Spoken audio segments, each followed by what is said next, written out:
What if I told you about an impossible underdog story? We're talking a real cinematic journey of a woman who stepped into the absolute boxing ring of the American business world. No investors, literally no business degree, and yet she built a nationally recognized retail empire. Welcome to The Explainer. Today we're decoding one of the most incredible, emotionally charged stories of resilience you are ever going to hear. We're looking at a founder who was literally laughed out of rooms and rejected on national television, only to turn right around and completely conquer the very industry that ignored her. $50. That right there is the core impossibility of this entire story. Just $50. That was the spark that ignited a literal revolution. I mean, imagine trying to build a bold vegan cosmetics brand specifically designed for women of color in an industry completely dominated by multi-billion-dollar conglomerates, starting with what is essentially the spare change in your wallet. It sounds like a Hollywood script, right? But for Melissa Butler and her company, The Lip Bar, this was stark reality. No rich family, absolutely no safety net, and a dream that pretty much everyone around her believed would fail. So I want you to genuinely ask yourself this right now. Put yourself in Melissa's shoes for a second. If you were facing total rejection, if the industry gatekeepers wouldn't even give you the time of day, and you had absolutely zero financial backing, would you still chase your dream, or would you just pack it up and go home? Because you see, the psychology of what Melissa did next is exactly what separates the dreamers from the empire builders. Okay, let's dive into section 1, the dream nobody believed in. To really grasp the magnitude of what Melissa built, we have to look at what she was actually willing to walk away from.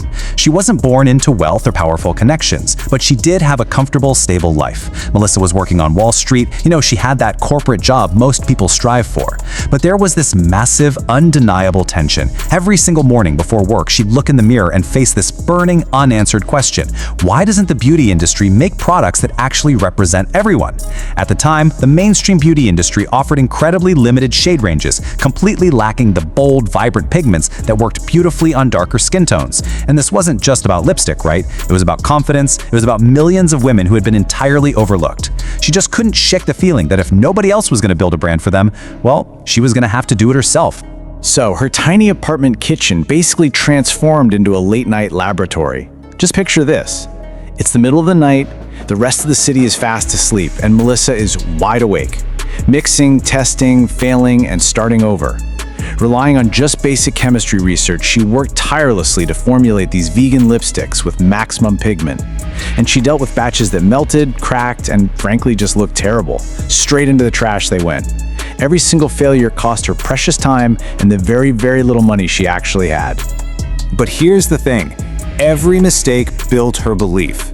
Those agonizing iterations in her kitchen taught her way more about product development, cosmetic chemistry, and just raw grit than any traditional business school ever could.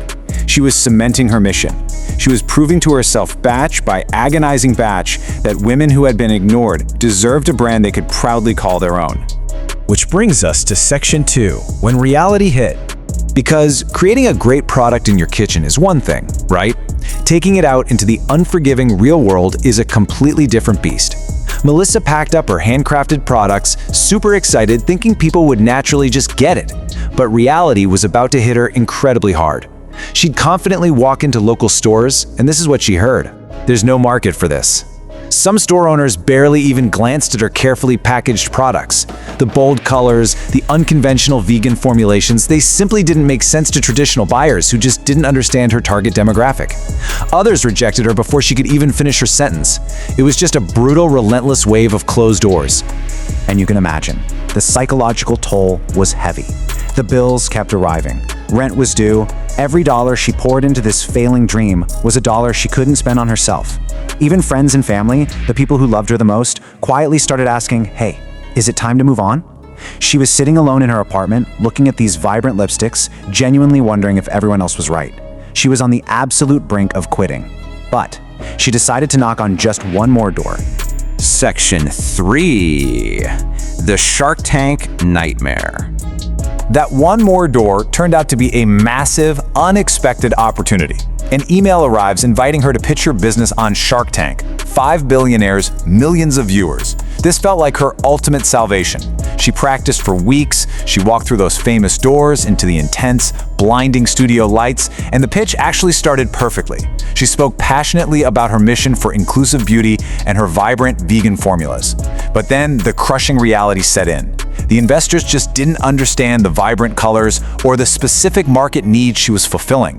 One investor leaned back and delivered this devastating line: "I don't think this business is investable." And then the dominoes fell. One by one, every single shark echoed the exact same sentiment: "I'm out." It was the ultimate final blow. Years of sacrifice, kitchen experiments, door-to-door rejections, it all seemed to culminate in just a few agonizing minutes of failure on national television. She walked off that stage feeling like her defeat was completely, devastatingly public. But hold on, because here is Section 4, the unseen audience. Now, what's really interesting about this next part is the massive plot twist that happened the very moment the camera stopped rolling. While the billionaire investors fundamentally dismissed her, the unseen audience, the everyday viewers watching at home, had the exact opposite reaction.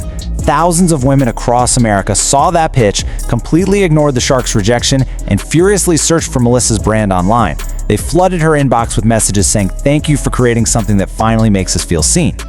This brilliantly illustrates how she turned a televised rejection into absolute gold. Literally, without a dime for a marketing budget, the data exploded. Website orders surged instantly. They quickly sold through massive amounts of inventory in a matter of days. And those happy customers, they became her free advertising, sharing her vibrant lipsticks all over social media. She wasn't just selling a product anymore, she was building an incredibly passionate, loyal community. Section 5, the retail empire. This grassroots explosion led to the real climax of our story: a life-changing phone call from a buyer at Target, a major national retail chain. They wanted a meeting. And look at the profound difference between these two rooms. When she walked into Shark Tank, she was selling a dream and hoping for belief. But when she walked into this retail meeting, she was a completely transformed entrepreneur. She presented real sales. She showed undeniable proof. The dream the investors rejected was now backed by cold, hard data, surging profit margins, and a rabid customer base that simply could not be ignored. Section 6, the final breakdown. So how do we unpack this incredible journey? Let's break down the anatomy of this impossible underdog story and summarize exactly how it all unfolded. Here's the chronological flow of her hero's journey. It starts at year 0 with a burning idea on Wall Street. Months later, it shifts to the gritty kitchen lab. Then, the pivotal Shark Tank rejection, which directly caused the incredible aftermath of grassroots community growth. And finally, the ultimate victory: national retail expansion.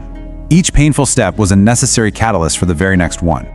This impossible story really revolves around 3 key forces. You have Melissa Butler, the unyielding founder, the sharks, who represent the ultimate industry doubters and gatekeepers, and the unseen audience, the everyday people who became the true saviors of her brand because they finally felt represented. And look at the stark contrast in the locations of her journey. I mean, she left the high-status world of Wall Street for a tiny apartment kitchen, braved the terrifying glare of the Shark Tank studio, and ultimately landed on thousands of national retail shelves across America. Now, as with any great investigative story, there are some slightly conflicting details. Did she start with exactly a $50 bill or simply almost nothing? The sources leave this just a little bit ambiguous. But we can resolve this by understanding that the exact dollar amount doesn't actually matter. What matters is the sheer lack of resources she had. The triumph is undeniable because she started from absolute zero. I want to leave you with this final, powerful thought. Success begins the exact moment you refuse to let someone else's no define your future. Melissa Butler's story challenges all of us. History rewards those who keep going long after the experts stop believing. So what is the opportunity hiding right now behind the rejections you are currently facing? Think about that, and I'll see you in our next explainer.